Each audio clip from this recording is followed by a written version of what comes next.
Hi guys, എല്ലാവർക്കും ഫോട്ടോഷോപ്പിൻ്റെ മറ്റൊരു ട്യൂട്ടോറിയലിലേക്ക് സ്വാഗതം. ഇന്നത്തെ ട്യൂട്ടോറിയലും മെയിനായിട്ട് ഫോക്കസ് ചെയ്തേക്കും ക്യാമറ റോ ഫിൽട്ടർ എന്നൊരു ഓപ്ഷൻ ഉണ്ട് നമ്മുടെ ഫോട്ടോഷോപ്പിൽ.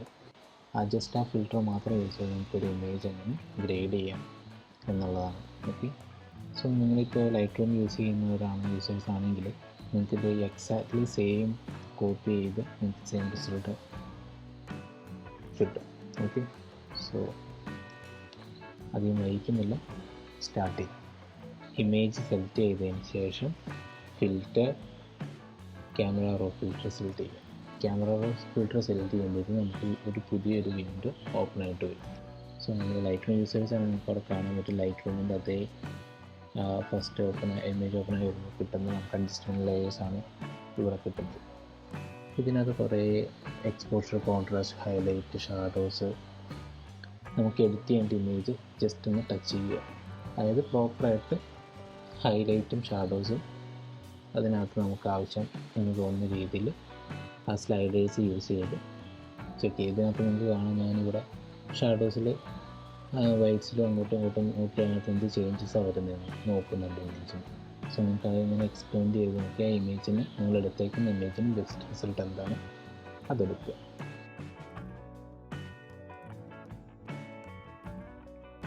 അത് കഴിഞ്ഞ് കുറച്ച് ക്ലാരിറ്റി ഇൻക്രീസ് ചെയ്ത്, പിന്നെ ഞാൻ സാച്ചുറേഷൻ അങ്ങനെയുള്ളൊന്നും ഇൻക്രീസ് ചെയ്തിട്ടില്ല, ജസ്റ്റ് ഈ ടച്ച് മാത്രം ചെയ്തതിന് ശേഷം കേഴ്സ് എടുക്കുക. അതിനകത്തൊരു ജസ്റ്റ് വെസ് കേഴ്സ് ഉണ്ടാക്കി വയ്ക്കും. അതിന് ശേഷം ഇനി കുറച്ച് ഇമേജിൽ ഡീറ്റെയിൽസ് ആഡ് ചെയ്യാൻ പോകുന്നു. മാക്കിലാണെങ്കിൽ ഓപ്ഷൻ, വിൻഡോസിലാണെങ്കിൽ ഹോൾഡ്.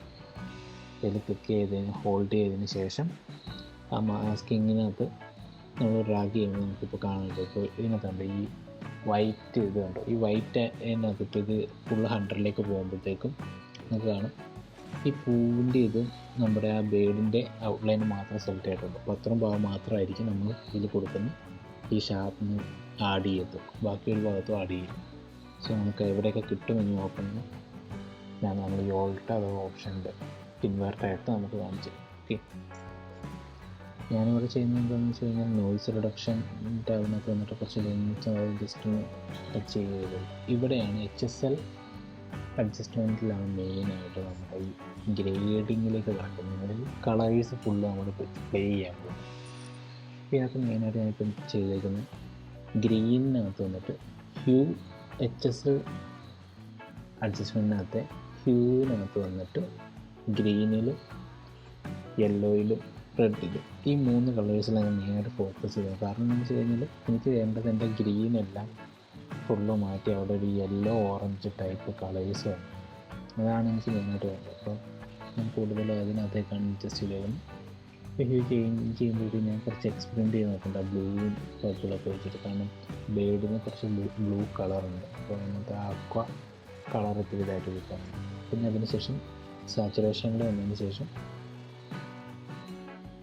ഞാനിപ്പോൾ ഈ ഓരോ എനിക്ക് വേണ്ട അതിനകത്തുള്ള ഏത് കളറാണോ ആ കളറിന് ആവശ്യമുള്ള സാച്ചുറേഷൻസ് ആഡ് ചെയ്യും. നിങ്ങൾക്ക് നിങ്ങളുടെ ഇമേജിൽ ഏതാണോ ആ രീതിക്ക് നിങ്ങൾക്ക് ഇവിടെ HSL ഗ്രീനിൽ വന്നിട്ട് കളേഴ്സ് ആഡ് ചെയ്യും. ഇതുവരെ ആദ്യം ഹ്യൂ ശ്രദ്ധിക്കേണ്ട ഒരു കാര്യം എന്ന് വെച്ച് കഴിഞ്ഞാൽ ഹ്യൂവിനകത്ത് ചെന്നിട്ട് നിങ്ങളുടെ ഇപ്പോൾ ഒരു എൻ്റെ അതിനകത്ത് ഇവിടെ ആദ്യം ഈ പൂവിൻ്റെയും ഈ ഇലകളുടെ കളറ് ഗ്രീൻ ആയിരുന്നു. അത് ഞാൻ HSL വന്നതിന് ഗ്രീനിൽ നിന്ന് അത് യെല്ലോയിലേക്ക് മാറ്റിയതിന് ശേഷം അപ്പോൾ ആ ഗ്രീൻ ഫുൾ കളേഴ്സും യെല്ലോയിലേക്ക് മാറുകയായിരുന്നു ലൂമിനൻസ്. നമുക്ക് ഈ ഓറഞ്ചിലൊക്കെ സ്റ്റാർട്ട് ചെയ്യുന്നതിൻ്റെ കാര്യം എന്ന് പറഞ്ഞു കഴിഞ്ഞാൽ എനിക്ക് മെയിനായിട്ട് ജസ്റ്റ് ഒന്ന് കോപ്പി ചെയ്ത് നോക്കണം. ഞാനിവിടെ യെല്ലോയിൽ ആഡ് ചെയ്ത് കഴിഞ്ഞപ്പോൾ കുറച്ച് ലൈറ്റ് സബ്ജക്റ്റിൽ മാത്രം കുറേ ലൈറ്റ് എനിക്കറിയാം. അതുകൊണ്ട് ഞാൻ കുറച്ച് യെല്ലോ ആഡ് ചെയ്തിട്ടുണ്ട് എക്സ്ട്രാ. ഇതാണ് നമുക്ക് ഇങ്ങനെ എക്സ്പ്ലെയിൻ ചെയ്ത് നോക്കാം. ഓക്കെ,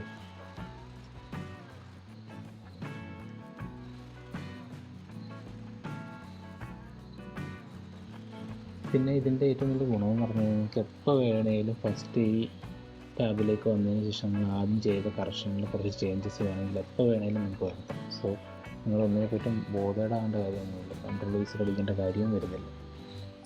അതിനുശേഷം ഞാൻ സ്പ്ലിറ്റ് ട്യൂണിങ്ങിൽ വന്നിട്ട് ഹൈലൈറ്റ്സിൽ കുറച്ച് യെല്ലോയും ഷാഡോയിൽ കുറച്ച് ബ്ലൂയിഷ് കളറും ആഡ് ചെയ്യാം. ഇവിടെ ലെൻസ് കറക്ഷനിൽ കുറച്ച് ഡിസ്റ്റോർഷൻ നമുക്ക് ആവശ്യമുണ്ടെങ്കിൽ നമ്മുടെ ഇമേജ് നമുക്ക് വേണമെന്ന് തോന്നുവാണെങ്കിൽ മാത്രം ആഡ് ചെയ്താൽ മതി. എൻ്റെ ചില ഇമേജുകൾക്ക് ഒരു ഫിഷ് ആ ഒരു ഇതൊക്കെ കൊടുക്കാനൊക്കെ ആയിട്ട് ഞാൻ യൂസ് ചെയ്യും. ജസ്റ്റ് ക്യാമറ റോ ഫിൽറ്റർ മാത്രം യൂസ് ചെയ്ത് എഡിറ്റ് ചെയ്ത് റിസൾട്ട് എടുത്തുകൊണ്ട് പോകാം നമുക്ക് ഇമേജിലൊക്കെ. ഈ കാലിബ്രേഷനിൽ ഞാനിവിടെ ചെയ്തതെന്ന് പറഞ്ഞു കഴിഞ്ഞാൽ കുറച്ച് ഹ്യൂസ് അഡ്ജസ്റ്റ് ചെയ്തതിന് ശേഷം അതിന് പറ്റിയ ഇതിനകത്ത് കുറച്ചുകൂടെ കളർ കോൺട്രാസ്റ്റ് കൊണ്ടുവരാനായിട്ട് ജസ്റ്റ് ഓരോ ഇതിനകത്ത് ജസ്റ്റ് ഇത് ചെയ്തിട്ട് ഞാൻ കാലിബ്രേഷനിൽ വന്നതിന് ശേഷം ഞാൻ മെയിനായിട്ട് ഇതിനകത്ത് ഫോക്കസ് ചെയ്തെന്തെന്ന് വെച്ച് കഴിഞ്ഞാൽ നമുക്ക് നോക്കി കാണുന്നതിന് ആ പല സൈഡുകളിലും ഞാൻ അങ്ങോട്ടും ഇങ്ങോട്ടും ചെക്ക് ചെയ്ത് നോക്കുന്നുണ്ട്. കാരണം എന്ന് വെച്ച് കഴിഞ്ഞാൽ ഞാൻ ഇതിനകത്ത് ഇത്തിരി കൂടി കളർ കോൺട്രാസ്റ്റ് കൊണ്ടുവരാനാണ് ശ്രമിക്കുന്നത്. അപ്പോൾ ഞാനത് ജസ്റ്റ് എക്സ്പ്ലെയിൻ ചെയ്ത് നോക്കി ഇതിന് ബെറ്റർ ആണെന്ന് എനിക്ക് തോന്നുന്നു ഓപ്ഷൻ ഞാൻ അഡ്ജസ്റ്റ് ചെയ്തെടുത്തേക്കുവാണ്. സോ ബിഫോർ ആഫ്റ്റർ നമുക്കിപ്പോൾ കാണാം നമുക്ക് എന്തോരം ചേഞ്ചുകൾ വന്നിട്ടുണ്ട്. ഇതാണ് നമ്മൾ തുടങ്ങിയ ഇമേജ്. ഇത് അപ്പം നമ്മൾ ഏകദേശം എഡിറ്റിങ് തീർന്ന സമയത്ത് ഇത് ഞാനിവിടെ ജസ്റ്റ് ഒന്നുകൂടെ ക്യാമറ റോ ഫിൽറ്റർ ഓപ്പൺ ചെയ്തു. ക്യാമറ റോ ഫിൽറ്റർ ഓപ്പൺ ചെയ്തതിന് ശേഷം ഞാൻ അഡ്ജസ്റ്റ്മെൻറ്റ് ബ്രഷ് സെലക്ട് ചെയ്തതിന് ശേഷം ഇവിടെ വന്നിട്ട് നമുക്ക് കുറച്ച് ലൈറ്റ് ആഡ് ചെയ്യാൻ വേണം. ആക്ച്വലി നമ്മുടെ ഇത്തിരിയുടെ ലൈറ്റ് വേണമെങ്കിൽ നമ്മുടെ സബ്ജക്റ്റിൽ. സോ ഞാൻ ഇവിടെ കുറച്ചുകൂടെ ലൈറ്റ് ആഡ് ചെയ്യാം. നമുക്ക് ബ്രഷ് ചെയ്യാം ആ light. Okay, so adjustment exposure കുറച്ച് ആഡ് ചെയ്തതിന് ശേഷം ജസ്റ്റ് അതുകൊണ്ട് ബ്രഷ് ചെയ്തു കുറച്ച് ലൈറ്റ്. എല്ലാവർക്കും ഈ വീഡിയോ ഇഷ്ടപ്പെട്ടുവെങ്കിൽ don't forget to subscribe and hit that like button. See you guys in the next video. Bye.